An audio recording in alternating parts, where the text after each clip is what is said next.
there, and welcome to the Locker Room. Coach Giggs here, and today's message, trust but verify. Trust but verify. Years ago, President Reagan made a statement about how to handle the Russians at that time, and it was 3 words, trust but verify. Since then, many governments and businesses have embraced these 3 words, and as a result, are much better off. If we would have verified the facts better, as an example, the real estate crash 7 years ago could have possibly been avoided, according to experts, or at least been less painful than it was to so many of us. If the FCC would have verified Bernie Madoff's finances, they would have found the Ponzi scheme a lot sooner, and the people who were devastated by this tragedy would have been spared the loss of, in many cases, their entire life savings.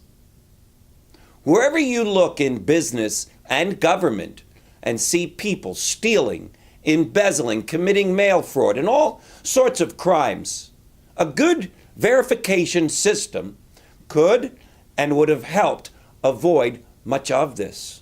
My question is, if it is critical that we trust but verify in business and government, and it is, then why do so many of us find ourselves being screwed, tattooed, and barbecued, I like to say, by others? I don't know about you, but I believe it is for the same reason. We trusted, but we didn't verify. I personally had someone stealing from one of my companies for a long time. You see, he was able to do this because when he first did it, he saw that he didn't get caught and that there was no verification going on.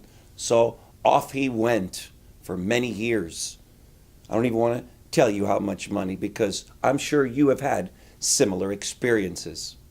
When this person saw this, that I was not verifying, it was a sure sign for them to continue to keep stealing. I know someone who, when they get into a serious relationship, they hire a private detective to follow this person around for a few weeks so they can see that they are who they say they are and are doing the things that this person says that they are doing. Sure, it makes sense, because it's not you.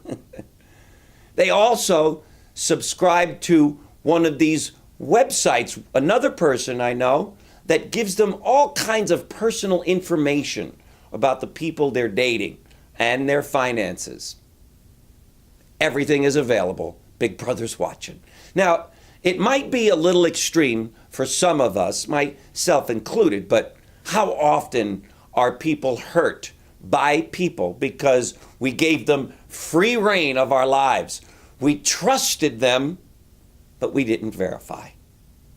Recently, someone I know hired a private detective to follow his daughter's boyfriend around because he was suspicious about him, and sure enough, he found out all kinds of things that were going on that his daughter had no clue about. Well, as you can imagine, when the daughter found out that the father did such a thing, that alone created all kinds of problems. But in the end, this guy that he had an instinct for is gone out of the picture, as he should have been. In fact, because of this, the relationship between this father and daughter, while at first was very difficult, it's actually gotten a lot better, because now his daughter appreciates how much her father loves her, that he'd be willing to do this. Trust but verify. And with people who are honest and have integrity, they won't mind you checking them out, because they want the world to know they have nothing to hide. People who have something to hide, well, I don't have to finish that statement. Trust but verify in business and personally. And by doing this, I promise you, you'll be living your best life with no crazy surprises. Thanks for joining me, gang. We'll see you tomorrow in the Locker Room. Bye-bye. If you've enjoyed and feel the Daily Locker Room has served as an inspiration in your life, why not share it with a friend by sending them the daily message?